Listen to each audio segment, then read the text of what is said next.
Census ನಲ್ಲೇ ಅಳವಡಿಸ್ಕೊಂಡು ಮಾಡ್ತೇವೆ ಅಂತ ಹೇಳಿದ್ದಾರೆ. ಈ ಮಾತನ್ನು 5 ವರ್ಷದಿಂದ ಯಾಕೆ ಹೇಳಲಿಲ್ಲ, 4 ವರ್ಷದಿಂದ ಯಾಕೆ ಹೇಳಲಿಲ್ಲ? ನಮ್ಮನ್ನ ಟೀಕೆ ಮಾಡಿ ಇಲ್ಲಿ ನಿಮ್ಮ ಮಂತ್ರಿಗಳು, ನಾ ಹೆಸರು ತಗೊಳಕ್ಕೆ ಹೋಗೋದಿಲ್ಲ, ಯಾಕೆ ಅಂದರೆ ನೀವು ಅನ್ಬೋದು ಹೆದರ್ತೀರಿ ಅಂತ. ನಾ ಯಾರಿಗೂ ಹೆದರಲ್ಲ, ನಾನು ಮೋದಿಗೆ ಹೆದರೋದಿಲ್ಲ, ಶಾಗ್ ಹೆದರೋದಿಲ್ಲ, ಇಂಥವ್ರಿಗೆ ನಾನು ಎಂದೂ ಹೆದರೋದಿಲ್ಲ. ನೀವು ನೋಡಿರ್ಬೇಕು ಕೇಳಿದ್ರು. ಅಥವಾ ಪೊಲೀಸ್ ಫೆಲ್ಲುವರ, ಯಾಕಂದ್ರೆ ಇಂಥ ಕಡೆ ಪಹಲ್ಗಾಂವ್ ಯಾವ ಊರಿಗೆ ನೀವು ಹೋಗ್ತೀರಿ ಅಲ್ಲಿ 3 ಸ್ತರದ ಒಂದು ರಕ್ಷಣೆ ಇರ್ತದೆ.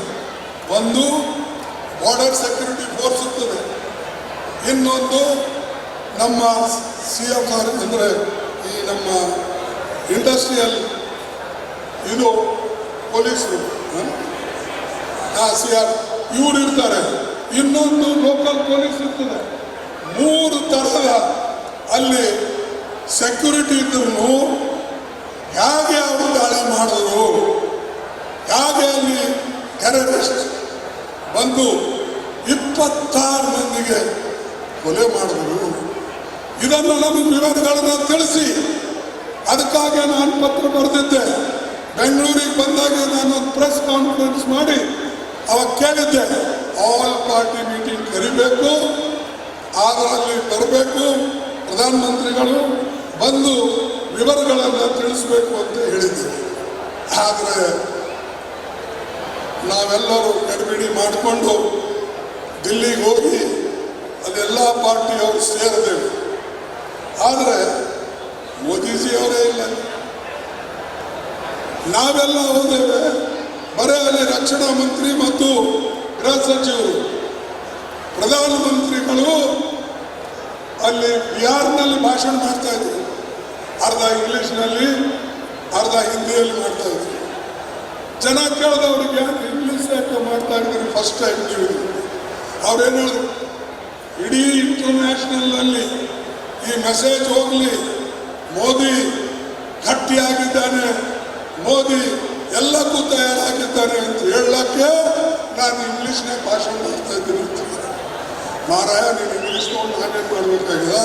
ನಮಗೆ ಬೇಕಾಗಿದ್ದು, ನಮ್ಮ ದೇಶಕ್ಕೆ ಬೇಕಾಗಿದ್ದು ರಕ್ಷಣೆ, ನಮ್ಮ ಜನರಿಗೆ ಬೇಕಾಗಿದ್ದು ರಕ್ಷಣೆ.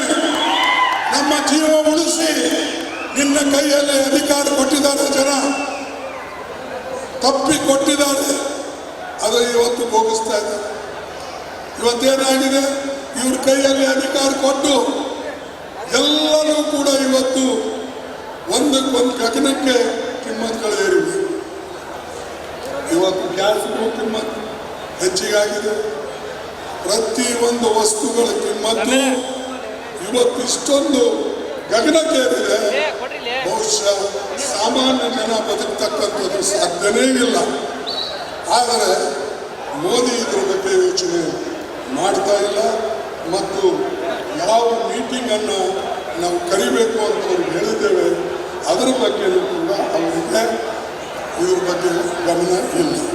ಅದಕ್ಕೆ ನಾವು ಹೇಳಿದ್ದೇವೆ, ನಮಗೆಲ್ಲ ಮೀಟಿಂಗ್ ಕರೆಸಿ ಅವರೇ ಗಾಯವಾದರು, ಅವರೇ ಇರಲಿಲ್ಲ. ಅಟ್ಲೀಸ್ಟ್ ಇನ್ನು ಮುಂದಾದರೂ ಕೂಡ ಇಂಥ ಘಟನೆಗಳು ನಡೆಯುವಾಗ, ಯಾವಾಗ ದೇಶದ ರಕ್ಷಣೆ ಪ್ರಶ್ನೆ ಬರ್ತದಂದರೆ ಆವಾಗ ನಾವೆಲ್ಲರೂ ಒಂದಾಗಿರ್ಬೇಕು. ದೇಶ ಮುಖ್ಯ, ಆಮೇಲೆ ನಿಮ್ಮ ಧರ್ಮಗಳು, ಆಮೇಲೆ ನಿಮ್ಮ ಪಾರ್ಟಿಗಳು. ಅದನ್ನು ಬಿಟ್ಟು ಎಲೆಕ್ಷನ್ ಭಾಷಣ ಮಾಡಿಕೊಂಡು ಅಡ್ಡಾಡ್ತೀವಿ ಅಂದರೆ ನಾವೇನು ಹೇಳಬೇಕು? ನಿಮಗೆ ದೇಶದ ಬಗ್ಗೆ ಪ್ರೀತಿ ಇದೆ ಅಂತ ಹೇಳೋಣ, ಅಥವಾ ದೇಶಕ್ಕೆ ಏನು ಸಂದೇಶ ಕೊಡಬೇಕು ಅಂತ ಹೇಳಿ ನೀವು ಹೇಳಿದ್ರಿ, ಅದು ಸಾಧ್ಯ ಇಲ್ಲ.